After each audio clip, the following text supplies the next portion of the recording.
The first goal was we wanted to get into Sephora. So we tried to reverse engineer how do you get into Sephora. What does that mean? I have no idea. But we started like asking people at Sephora, how do we get in? What do you need? What are the requirements? Just so we could start building a spec on like, how do we build towards Sephora? This is the product that we ended up creating that's on the shelves today. But I hand drew this product. Nisha went and got it 3D printed and then did a whole photo shoot with like fake product in it. And so she got this whole photo shoot done with models, brand, everything. And we didn't actually have the product ready. So Sephora loved it. They loved the presentation. And 2.5 months after we set that goal, we got into Sephora by contract. Welcome to the DTC Insider Podcast, where online business owners come to find actionable tips and tactics to grow their businesses. Now, here's your host, Brian Roisenthal.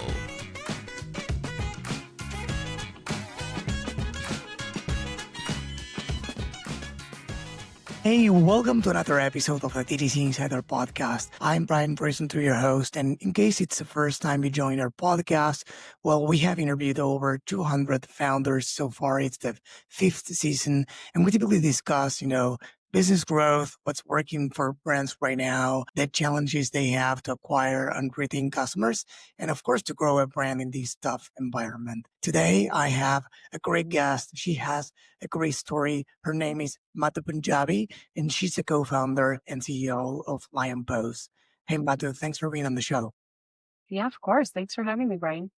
Yeah, my pleasure. So I know you have an amazing story. No pressure, but I would love for you to tell the audience more about how you started your career far from the skincare space, right? Yeah. I guess my official career started in 2007 after I graduated undergrad. And I was in finance, actually, at Google very early. I would say Google was smaller at that time, but not that small. It was 10,000 people. And so, but it was like the beginning, I feel like, of the second wave of Silicon Valley. And it was really, really exciting. So I started in finance, then I moved into partnerships for Google Shopping. And then I was a product manager at a small startup called Telepart, which did retargeting ads. And then I went to Pinterest. Well, actually, first I went to business school. And between my first and second year, I really wanted to start my own company. And it was at the time, it was called One Shop. I wanted like one place where you could use one credit card and shop all your stores. So like an Amazon for everything. And, this is 2013. So at that time, it sounded really new and different, but maybe it's not that new and different now. And I pitched it to Pinterest, actually. And they were like, why don't you come and build it here instead of building it on your own? I did that over a summer as an intern. And then they asked me to stay on while I was at business school. And so I was at business school in Boston, and I flew back and forth between Boston and Silicon Valley for my last year, which was so intense. But the same month that I graduated is the same month I launched the shopping product at Pinterest. And it was like very exciting. So a couple of years later, I experienced like my first IPO with Pinterest, and that gave me the flexibility to finally start my own thing. So that's when I started to become really interested in finding my own company. So that's amazing. And I wanted to ask you more details about that journey because, you said 2007, you were at Google. Yeah. Right. So I think for context for everyone in the audience, if I'm not mistaken, they launched YouTube in 2005, right? More or less. It must be. Yeah, it was like not It that was just long so before. it was super like we all say, yeah. I mean, Google has been around forever, but not really. I mean, it's been a while. It's been over 20 years, 25 years, more or less, right? But YouTube back then when he started working there, it was fairly new. Very new. And you were building something even newer, which was Google Shopping, right? Mm-hmm. Yeah. So what were you doing at your time at Google? Because you came from the finance background. So what were you doing specifically there? If you can, of course, tell the audience Yeah. normally? So I got in because I went to Stern undergrad, which is like a business school. And I came in through the finance. There was like the very first finance rotation program for undergrad. So I came in through there. I feel like I got really lucky. And my first job was they called it APLA. It was like Asia Pacific Latin America. And it was to kind of do all of the sales compensation for all the sales teams in all these areas, which is like basically the whole world except for the United States. So I got really familiar with the sales teams and how we sell ads, how we make money. And then my second rotation in finance was it was called, oh my God, I can't remember the name, but it was doing all the budgeting for everything that was non search. So Right. Maps, Gmail. I mean, at that time, it was like not that big compared to search. Search was everything, but like everything else was this two-person finance team, which is me and my friend Jenny. And we just like managed all of the budgets for these areas. And then I ended up like honing in on shopping because we had a very, very small team on Google Shopping, which at that time was called Frugal. It was like half of a PM, like one half of a product manager and a couple engineers. It was not that many people. And we were just making a lot of money from it. And so I remember thinking like, wow, we're making money, but we have almost like no one on the team. So I did this presentation to Marissa Meyer and was like, we should really invest in this product. I worked with a couple of other PMs that really wanted to invest in this product. One of them being Samir Samat, who is now, I mean, he was the head of Android for a very long time. I think he's maybe still is. And at that time, Samir was really splitting his time between Google Health, which used to be a product, and Google Shopping. Once we got the okay from Marissa Meyer, that team blew up. And that's when I joined that team. It grew from like a couple engineers and a half a PM to dozens of PMs, like hundreds of engineers. Now that team is like huge. Yeah. So, I come from, I own a growth marketing agency, but I did there. So I come from a different background too. And what I noticed about, like, for me, coming from a different background, in my case, computer science, gives me like a different mindset, analytical mindset, strategic mindset, and a different way to look at things, right? Yeah. In your case, with the experience that you had in these huge companies doing these big things you were doing there, how did that shape you to start where you started years later? And we are going to talk about Lion Post for the rest of the episode, of course, but what Yeah. did you learn that served you well for starting Lion Post? Wow, no one's asked you this. I mean, I haven't thought that far back to Google, but Google was the foundation for everything for me, especially at that time. I think for me, there was a couple things that I saw. One was I saw that we were really creating the internet at that time, right? It was just like the beginnings of a lot of things. Search had been just created, but everything else, like what Google today, we were working on that. So, for example, you search for weather on Google today. That didn't exist when I worked there. If you search for like weather in, Argentina or San Francisco, you would have to like wait for 10 links to show up and click on, the weather channel link. Right. Today on Google, you search for it and it immediately shows it to you. In fact, now you have like people have Google Home and you just say, hey, Google, what's the weather like today? And it just tells you, right? How was that made possible? Nobody even thinks about it. But the team that I was on, which was like product partnerships, we focused at that time on a deal, which like I wasn't the one who did the deal, but I know the people who did with the Weather Channel, where we could pull their data and surface it on Google. So Google was actually paying for that data to surface it sooner, so that you're not clicking through the Is link. that the way it's done on the back end? Like there's a Yeah. deal between two companies? Oh, I didn't know that. Correct. So a lot of the things that you see just show up without a link, which is a lot. A lot Right. of them were paid for deals because instead of us clicking into it so that they could make money through ads, we had to make up for that, right? So we had to pay for that. Other examples, I mean, at the time was shopping. Like we worked directly with a bunch of retailers to get all of their shopping feeds so that we could surface it before you even clicked on it. And so the goal was I still remember this, but it was like, the goal is to organize the world's information and make everything universally accessible, right? And so I think that type of the fact that I still remember that mantra of like, what is the mission of Google? We really believed in that. We wanted to make search easier. And so I think like when I look back, I think about user experience as being one of the things that's really important.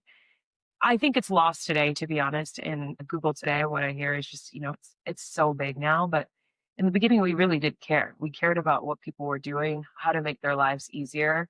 And we would do these big deals to make that happen. And you would see it in the amount of time spent on the platform. So I think it made me see how scrappy you could be and how creative you could be to make things happen. On the outside, you see things that are already built and it can become very intimidating to say, oh my God, how am I going to build like the next cursor or something like that?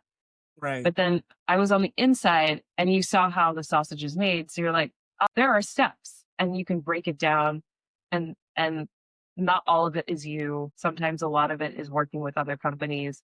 I Right. think that made me see that like you could break any massive behemoth down into its guts and create something. So I think that's why I believed that I could create something because I had just seen the process. Yeah. And I know Google started using a methodology called OKRs, Objective and Yeah. Key Results. But I don't Yeah. know if it was back then It was back too. then. Yeah. And We how all did you had look? OKRs.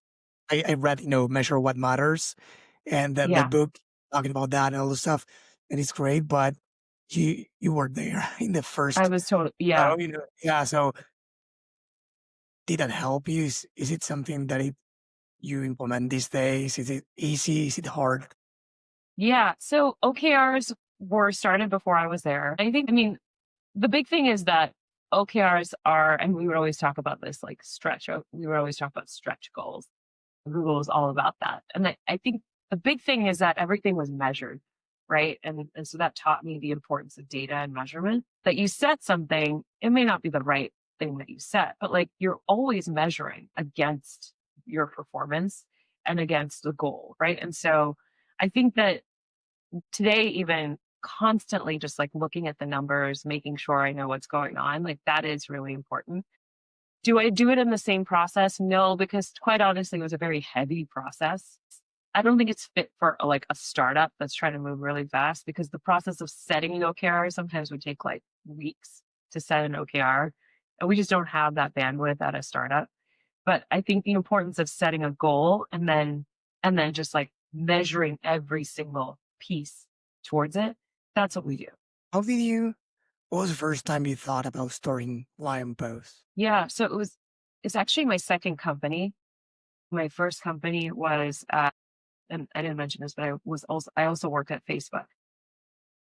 And so my first company was after I got pregnant with my first child. And I was, thinking about what to start. I had no idea what to start. I just knew that I wanted to be a founder. So I did the opposite of what most people do is like I left to be a founder before I knew what I was going to start, which I don't know if I advise that because it's a much harder path to just like go out there with no idea versus going out there with an idea. I don't think I would advise that now, but that's what I did. And I started off just because I knew ads really well. I knew shopping really well. I started off selling infant formula. We grew that business to 10 million sales. I ended up selling it. At the time, I brought on a co-founder investor and we had a falling out. So I didn't want to continue working on a new business with him, but my first employee, her name was Nisha. Nisha and I went to business school together, and she came on to work for me there. And we were like inseparable in this business. So we decided to start another one together. We got into YC initially working on creating our own infant formula. But because it was COVID and supply chains broke down, we had to pivot. During that time, it was really tough. We were deciding between many, many different ideas from SaaS companies to consumer companies. At the same time, I was going through my own skin issues. Like I had my second child and I was breaking out all up and down my cheeks, which I'll send you pictures so you could display it, but really bad. And then I was also talking to other moms who were also going through that situation. And it turned out that they, a lot of women have hormonal issues and breaking out with their skin. So I was like, why don't we try this business? I also just on the flip knew that there was like a lot of M&A activity in that business, that, there was a lot of money in that area. But I didn't know much about it. I just knew that like it's possible to start a company and get it sold. I was like, okay, let's start that. I was very passionate about it. And the thing is about, I think you know this, about founding a company, you have to be incredibly passionate about what you're doing because you spend so many hours obsessing over it. And if you're not interested in it, you'll break. So I was interested in it, which is why I was like, okay, this is like a good match of market need, my interests. I can do this. And that's how it all started.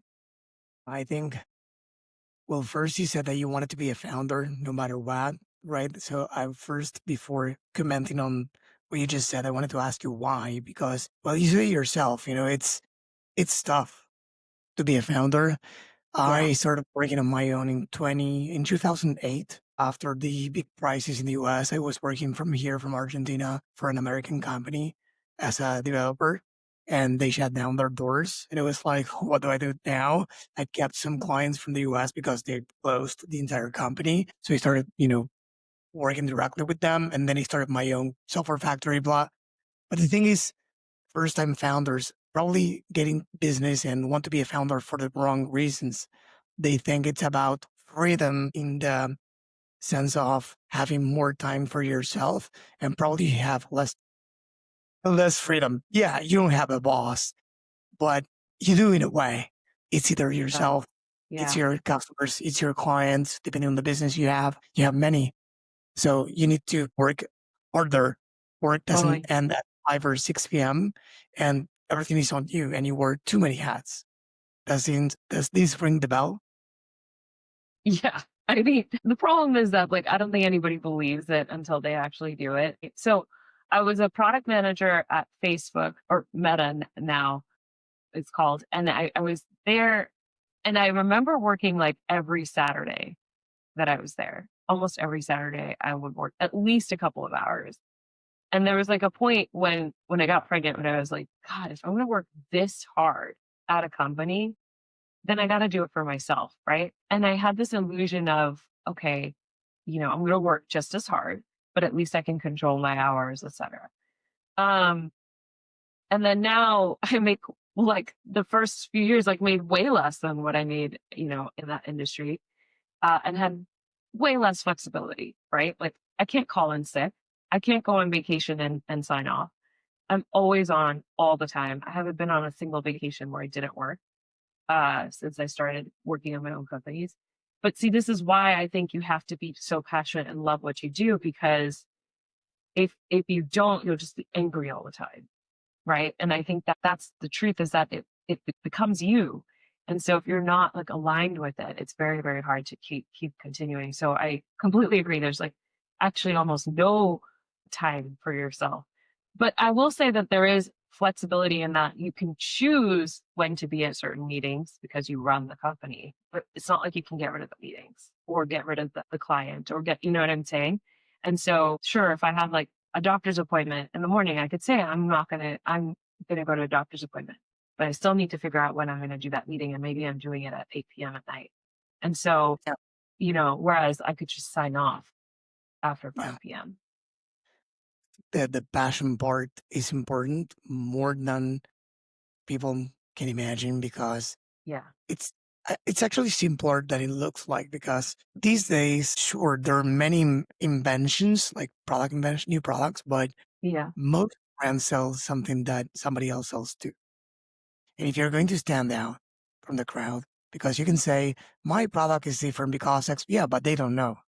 You need to educate themselves. You need to do the marketing, be there. And that's when the passion comes into place because you're so passionate that you want to scream that from the rooftop. You want to go and generate content on podcasts like this, on social, everywhere, because it's like brand partnerships, collabs, whatever you want to call them, because it's like, I cannot believe what I have built. It's amazing. I want you to have it because Yeah. you can benefit well as a client. Whereas Yeah. if you're not passionate on the flip side, well, I don't know if you were passionate or not with your first business, but if you sell something that, let's say, you import it and you sell it, let's say, which is super valid as well, probably say, well, I do it as a side gig Yeah. and probably it's Yeah. not my passion. So it will stop there. It will be just staying behind the storefront, uploading a product to a Shopify store, and then probably creating some ads and wait to see if there's some Totally. sale. Yeah. And when you're not passionate, it'll eat at you. Like it'll show up in other ways. Your body will show it to you, like other ways. And so I think so. Here's the other thing: passion is such a weird thing to talk about, right? Because everybody always says you got to be passionate, but in reality, when you think about what people are passionate about, it's like singing, playing the guitar, playing golf. Like those things don't make money, right? And so what is a function that would describe passion, right? Like passion is a function of something. And so I think in business, the thing that I was very confused about is, like everybody says go be passionate, but nobody defines what passion is in a business setting. And I think it's a function of a couple of things. One, it's a function of flow. Where do you get flow from, right?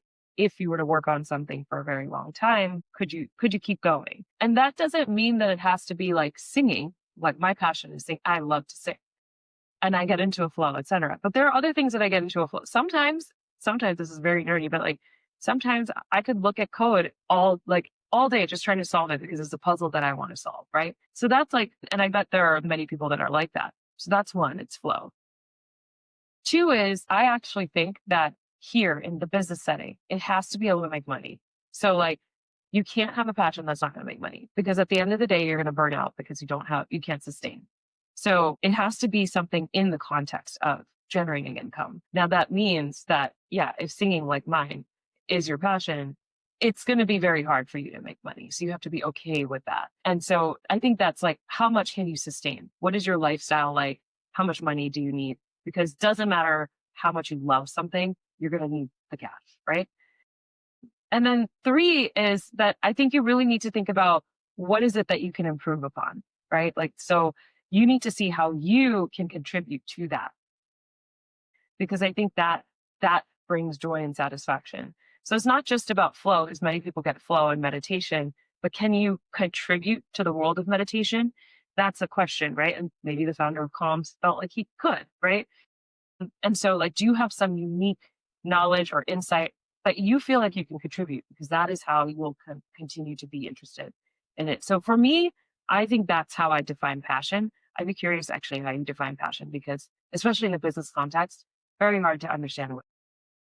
Yeah. No, I totally agree. Yeah, it's something definitely hard to define, but I think we all get like there needs to be an extra ingredient to just business because otherwise, I think that to get through the tough times, because there are tough times always, even if they're small, but there are always tough times in business, and if you don't know how to go through them because you don't care about the business that much, you're not passionate, probably burnout is going to win and you're going to want to give up. Sometimes it's good because sometimes it's time to give up if you're not really into that business.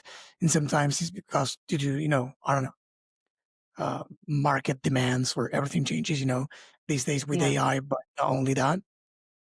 Yeah, I think it's an interesting topic because I think we were talking about that the other day when we first met.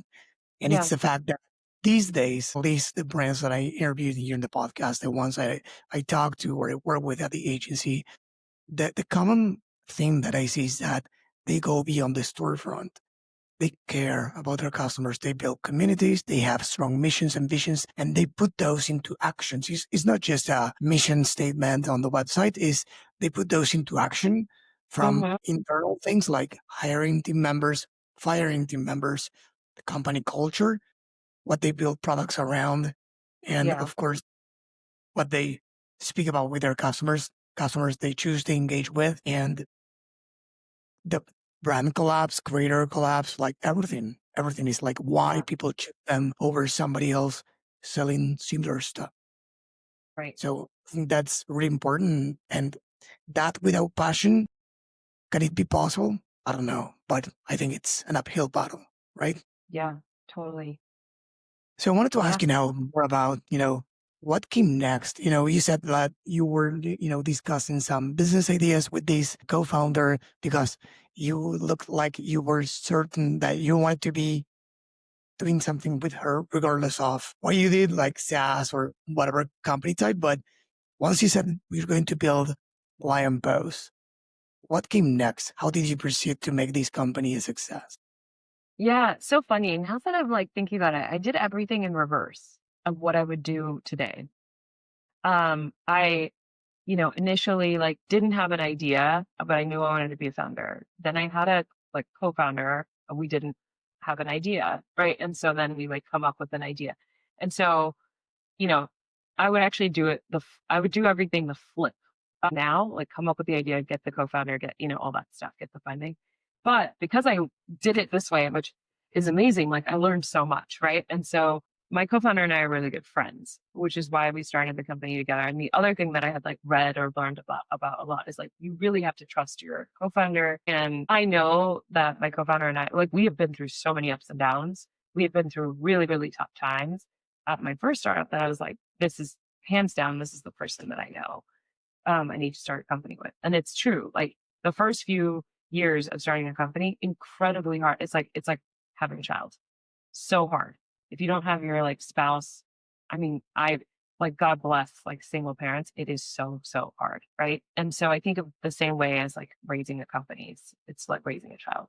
So you need a good person to do it with. So my co-founder and I were together. We both aligned on this space, mostly also because she has a skill set in operations and logistics. So this was like something that she could contribute to, right? So this is why I think passion, again, it's like, what does that mean, right? She felt like she could contribute here. I was open because what I could contribute was like growth, ads, and product management, right? And so over here, I saw, okay, I can do this as well as like, I also have the personal issue. So we started this company together, and the issue is that, well, it was just the two of us in a room. Like, what does it mean to start a company, right? We're just sitting there in a room. I specifically remember like we were in a WeWork and we came up with the name, and that's it, right? That's what a company is. We had no product, no customers, nothing, and so we started with small goals. And this is why when you asked about OKRs, this is where I feel like this is so important. I don't set like this massive OKR like Google does. It's such a process and overwhelming. But we set like small goals because it's very intimidating to be like, I'm going to build this massive company. The first goal was we wanted to get into Sephora. So we tried to reverse engineer how do you get into Sephora. Why? Yeah. My apologies. I Yeah. wanted to highlight something in case someone missed that. It's like you wanted to pitch Sephora before having a product or a business, right? Yeah. Yeah. That's crazy. Exactly. Yeah. We were like, we have to get a deal with Sephora. And so it's funny because I didn't think about this until now, but the Google part of me was like, oh yeah, you can do partnerships without a product. Like the partnership started and then we built the product, right? And then the other part of me also was, coming from business school, I did a lot of analysis on companies that had made it in this space. And I had noticed a common theme amongst companies like Drunk Elephant, Tatcha, et cetera, was that they all got into Sephora. So when they went from unprofitable to profitable, the big step change was Sephora. And so I was like, okay, we need Sephora, right? What does that mean? I have no idea. But we started like asking people at Sephora, how do we get in? What do you need? What are the requirements? Just so we could start building a spec on like, how do we build towards Sephora? And so everything we did was like around, we were just chanting this, we have to get in. And kudos to my co-founder. I mean, she is like amazing. When we set a goal, like she does so much to get to that goal. And so we had to create a product. So this is the product that we ended up creating that's on the shelves today. But hand drew this product. Nisha went and got it 3D printed and then did a whole photo shoot with like fake product in it. So like, we had people doing these Yeah. like hand motions with like pushing this out, but it looked like this. And we didn't even have product in it because it was a 3D print. And so she got this whole photo shoot done with models, brand, everything. And we didn't actually have the product ready. So Sephora loved it. They loved the presentation. And 2.5 months after we set that goal, we got into Sephora by contract. So wow, is that normal? Like for any founder listening to this, because I spoken with many people, in Sephora and some other, retail chains, but to set expectations, what did you did different from other people that they should replicate if they want to get into Sephora or similar? Yeah. So we just started talking to everybody in the industry. Like that was number one. Is like, how do you build a roadmap? So this is something that I learned actually from Meta. Meta would launch products really fast. I was on the video team, and we would launch things so fast. Like, I mean, it would be like from concept to launch in 2 months, right? I remember sitting with my manager at Meta once, and I was just so overwhelmed. My job at the time was to launch a news tab for video. And I was like, well, I don't even know how to do this. Like, what do I do? They just said, do this. And so she said, I'll never forget this. She said, open up a sheet of like, a Google Doc, or at the time, and they didn't use Google, but a doc, and write all the questions you have, all the questions. Like, where do we get news from? How will we display the news? Who will work on this? All of those questions, right? And she's like, and then go and talk to everybody at the company that might have the answer.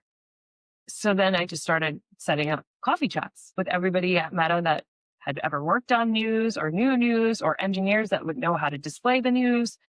And slowly, just like built this roadmap because I got every question that I had answered. So we did the same thing here. Like, well, we got to get into Sephora. How do we get into Sephora? What type of products do they need? How long does it take to make a product? Who makes these types of products? I had no idea. And then we just started talking to everybody we knew. Nisha and I were full time. The reason why 2 months sounds fast is because we were both full time on it. Just think about it. We're 8 hours a day, every single day, at our own laptops with no company yet. So every hour, we're just sending emails, talking to people. We filled up our calendars. And so execution was a lot faster when you're spending full time. So a company like, just to get it straight from, or to clarify, at least from my end, when Sephora, when they accept you, it's like, hey, you're in. They don't ask for a sample before doing that. They did. They did. So part of it was we had to get samples made, which we did end up getting made. And when we first started, we had no idea how to create skincare. Like, we don't come from the industry. And this is 5 years ago. We sat in Nisha's kitchen and we started to put together ingredients, and like couldn't make it turn into skincare. It just didn't look right. And then we started asking people, well, how did they do this? Just anyone in our network. Somebody in my network, actually, Moise from Native Deodorant. I had reached out to Moise, I think cold. I didn't know Moise myself at the time. I had reached out to Moise cold, and I was like, hey, I'm starting this company. Like, do you know anybody that would be in skincare? Because they make body washes and all that stuff. And he put me in touch with somebody. And then there was another person that's one of his friends that put me in touch with somebody else. And it was just this like, what's funny is I've never physically met Moise in the last 5 years, but we've had this like email relationship where I would ask him questions and he would answer. And so it's like a lot of other founders are willing to help other founders. You just have to position yourself with a very specific question, and they'll answer. Like, if people ask me, instead of asking me like, can you set up an hour to meet with me? Like, that's really hard, right? Because founders are really busy. But if they're like, hey, do you have any recommendations for packaging suppliers? I would just respond and I would tell people, yeah, here. Because it's very hard to build a business. I'd rather just help you with that. So that's an example of somebody who helped me. So I got my first introduction to a chemist through them, and we started working on our first version of Goop. And so that took they called it Goop, the inside. That took about a month. So while we were working on that in the background, we also worked on the brand and the photo shoot on the foreground and the pitch to Sephora. Right. I kept thinking about the questions framework or the methodology that you learned at Meta. It's so simple, but so powerful. If you have never thought about that, it's like, ask, listing all the questions you have and then start getting the answers one by one. It's Yeah. like intuitive, but somehow sometimes we skip the basics, right? Yeah. It was so obvious, right? Like just put the questions on paper and ask for the answers, but nobody does that. I can Yeah, tell you no, even today, nobody does that. 100%. So let's say fast forward today and post. It's been a few years since you've been in market. What do you think about the before talking about let's say Lion Pose specifically? How do you feel like about the current context in let's say for brands right now in the last few years? What is harder? What is easier? If there's anything easier? You mean for brands today, if they were to launch? I think there's a lot that's changed since we started. Number one, tariffs have impacted the industry. So if you're looking at cost of goods sold increasing in some cases by like 50%, in some cases by 100%, like that's hard because then your margins are hit. The other thing that has happened is that ads, acquisition is way more competitive. So, these platforms for ads have matured significantly, Google, Facebook. And with the advent of AI, a lot of these platforms are also losing their views to these platforms. So there's like less eyeballs, more money spending on ads. So that's all causing an issue for acquisition. So I think in general, the margins are getting squeezed. And so you really have to stand out from an acquisition standpoint as well as from a cost of goods sold.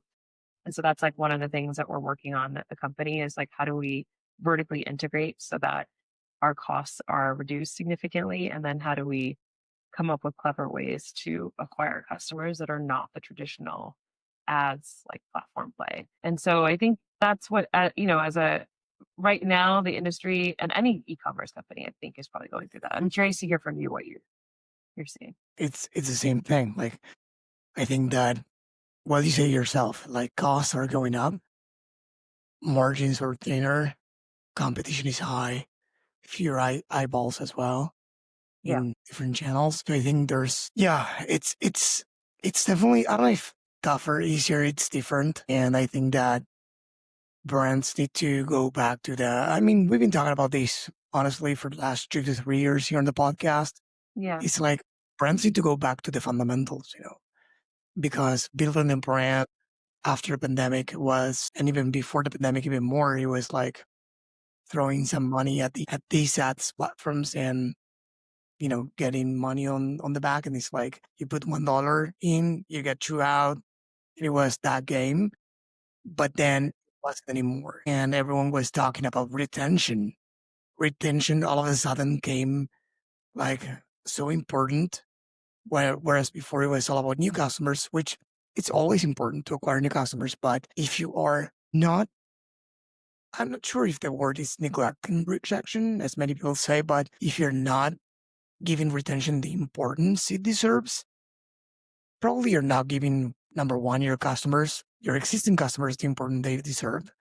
Yeah. And second, you're not getting enough money on the back end to be able to afford to acquire new customers. So it's Right. like a flywheel. It's not either retention or acquisition. It's a flywheel because an existing customer to spend on your brand more money, what's the difference between that and acquiring a net new customer for the money's sake? You can Yeah. use that to acquire more customers as well, because if the CAC or the cost of acquiring new customer is going up, you need to have more money somehow. Totally. And this is the thing, I know you and I talked about this before. A big thing that I'm focused on now, and building for the company, and this is now going back to like my software product management background, is an AI co-pilot for finance. Because one of the things that I learned, like we were burning so much cash in the beginning because we were in retail and we had so many additional expenditures like in-store displays. We had to pay for in-store field sales, like all the stuff that I actually didn't even know about until we launched. This like we learned in reverse, like I said, right? I didn't come from the industry, and he shouldn't either, and we just like learned. And through the process, actually, what is unique about us is that we learned because we measured every single thing. We learned every single investment that we made, what the ROI was, what the return on ad spend was, what, and so I had like docs of all of this stuff, but it was all very manual. And, we had to have multiple people on accounting. We had a CFO. We had we had a lot of people constantly measuring. And for a startup our size, it feels like overkill. And so one of the things that I was like really trying to focus on is like, how do we streamline this process? Andrew Carnegie, actually, if you ever listen to the Founders podcast, I was just listening to it, and like Andrew Carnegie was like kind of the father. Elon Musk was obsessed with Andrew Carnegie as well. Many, many different founders. Jeff Bezos read the Andrew Carnegie biography. And if you read it, I just started reading it. He is obsessed with cost control. You would think he was obsessed with revenue increasing, but no, he was obsessed with costs. And so he just knew every single piece. And in order to improve on costs, he would invest in machinery or innovation at the time, right? And so for us today, in order to improve on costs, I need to invest in innovation.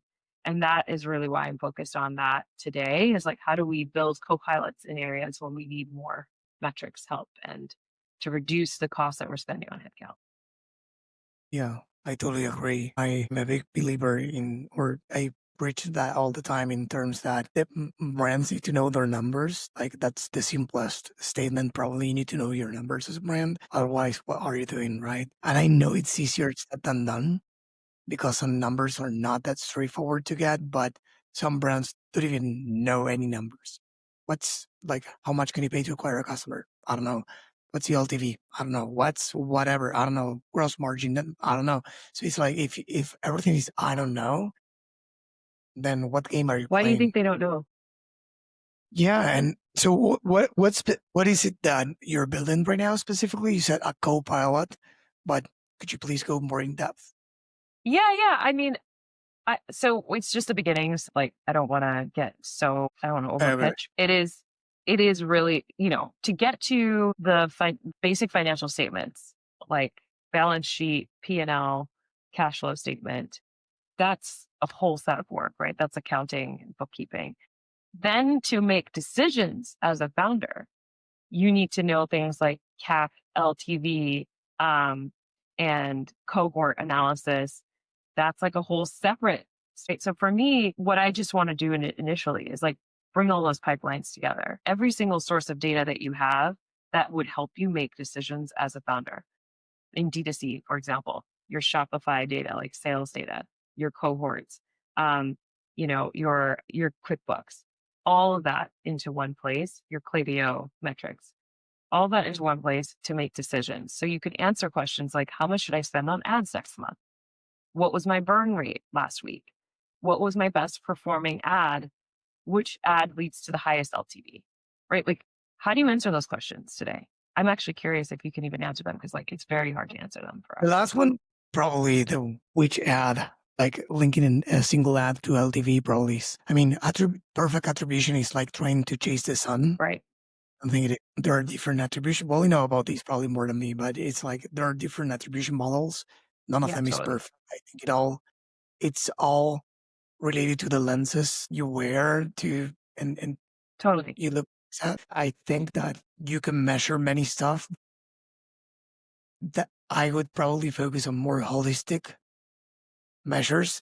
As knowing the numbers is great, knowing CAC, knowing LTV, knowing margins, but attributing that to a single channel or to a single ad, I think these days are like, I don't know if in average there was a study that said, I don't know, 10 or 12 touch points between a brand and a Right. customer.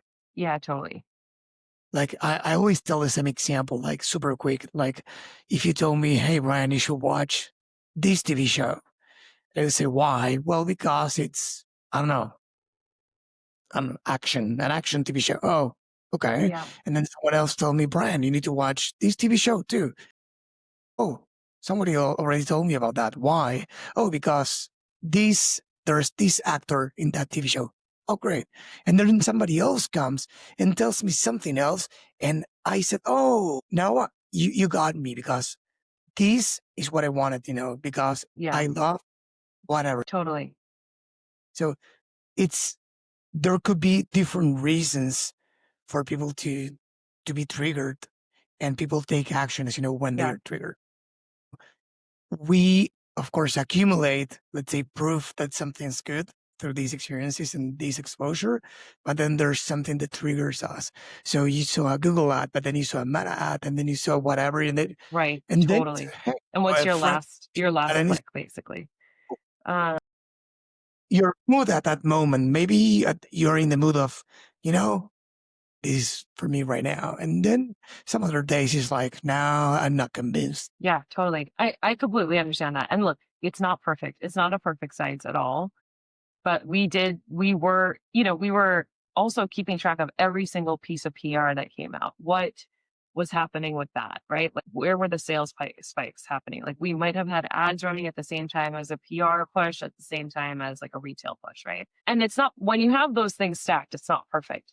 But when they're isolated, you can actually start to extract what it could have been like, or model out what it could have been like if it was on its own, right? And so we did, luckily, as a brand, have those moments where we just have ads running. Like today, we just have ads running. But at the end of September, we're going to be on a TV show, right? And so then you'll have them stacked. And then Labor Day, there's a sale, right? And so I think there are moments as a brand that we have had where we have isolated that. And so we actually, using AI today, you could actually simulate what it would look like if you just ran that one thing, and Yeah. then if you added things.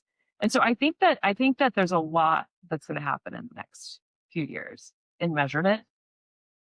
And so the fact that you even brought up OKRs at the beginning, it's like that is sort of, I think Google is the reason why I believe in measurement today. And I think there's a lot that we can do as brands, because I agree with you. I talk to so many brand founders and they don't have the answers to these questions because it's too hard to get the answers. So So to your how do we make it universally accessible? Yeah. Yeah, that's so important. To your point, one last thing about that is, yeah, many brands, let's say that are in QVC or Good Morning America or all of those shows, Shark Tank, and they see, or a huge press release or a comment that they see a spike in sales for a specific commercial Yeah, date. Yeah, of course, you can track those back to specific actions right. in a certain way. Yeah, of course. What I'm saying is that I wish brands were that obsessed about, and I think we discussed this the other day as well, about measuring, so collecting, analyzing, and taking action Right. regarding zero party data. Yeah. Because these days, the model of getting the attribution, that's great. Server side tracking, whatever. It's like you can do many things there, and that's great. But then, what about the understanding what your customers really want? Yes. Why they want Yes. it, Like, when what do they they want it. need? Yeah. Yeah, and Yeah. I think there's the same way brands underestimated retention for a long time. These days, many are still underestimating that, and they are underestimating the power of getting to know their clients better. Mm-hmm. Mm-hmm. I Yeah, agree with you. it's easier said than done. But when you think about that way, as you learned on Meta through this simple but yet powerful method, that is the questions, framework, or I don't know if it's a framework, but that simple task yield results. This is the same thing. Like, this is not hard. Collecting zero party data, it can happen in many ways. Post purchase surveys or any surveys, Yeah. a quiz. You could be calling your customers. You could be from whatever, reviews. There are plenty of ways these days to collect data from your customers firsthand and then Mm-hmm. analyzing that. Well, through tools or AI these days is like super simple. Like, you can start with the simplest form, which is, I don't know, uploading a lot of CSV Like a files with CSV. reviews, Right. Exactly. and they chat GPT. Why don't you tell me the following about these? Like, Totally. points, what do they want? What, if it's for themselves or for somebody else, whatever, what they like, what they hate, the keywords they mention, so I can use those in the marketing, blah blah blah, the objections they have, whatever, right? Many brands have their own communities, so you can scrape the communities as well and get a lot of feedback from there. And many, well, good performing ads from well-known brands came from their communities as well, using terminology that they hadn't thought about. So there's a lot you can do as a brand these days to unlock growth by listening to your customers as well. So I think it's both knowing your numbers knowing which channels perform the best, Yeah. and of course, knowing what your customers want to tweak all your marketing and sometimes even the product or your offer. Mhm. Yeah, that absolutely makes sense. Yeah, just the beginning is understanding your metrics, and then you have to understand your customer. Yeah. Absolutely. So Actually, there's so many founders that I talk to. Um, I don't I don't think that a lot of us have the time to talk to our customers. And the challenge is that when you do talk to a customer, it is life changing, right? And so one of the challenges that I had is like even just getting the data of who to talk to, right? Like who should you talk to? Because you don't want to talk to just like any customer. You want I to have an talk idea. to, yeah, I don't know if I told you this the last time we talked. I think I did, but just in case for everyone yeah, else in the audience, well, it's like you can start by, and this is something that is not, it doesn't come from me. I learned this as we all do, you know. yeah, I in the early seasons of these podcasts, someone that spoke in a well-known conference. I think it was like this Ad World. I think it was the Ad World, you know, uh, and she was speaking about this specifically, and she came to the podcast and she said what I'm going to say, which mm, is basically building three cohorts of people. The first one is non-customers, but they are, let's say, subscribed to your email list, to your hmm, newsletter. yeah, So they've been around, they've been checking you out, but for some reason they've never converted. The second one is one-time customers. They bought once, never again. There might be a reason, maybe not, but that's the fact. The yeah, third call is the VIPs, the raving fans, right? Those who bought many times. So probably from the reason for doing these three cohorts is that you want, it's like asking your parents if they think you're a good person or a good yeah, professional. yeah. That's great. So you get three different viewpoints, right? So Yeah, you don't want cheerleaders. You want three different cohorts to getting that's right. three different types of insights. Why these people never bought from you? Yeah, Some will say, who are you again? I don't remember. Like, so you need to be strategic. Like for those people probably don't like try to get engaged subscribers who never bought from right, you. right. Not like somebody who subscribed a year ago and doesn't remember who Yeah, you are.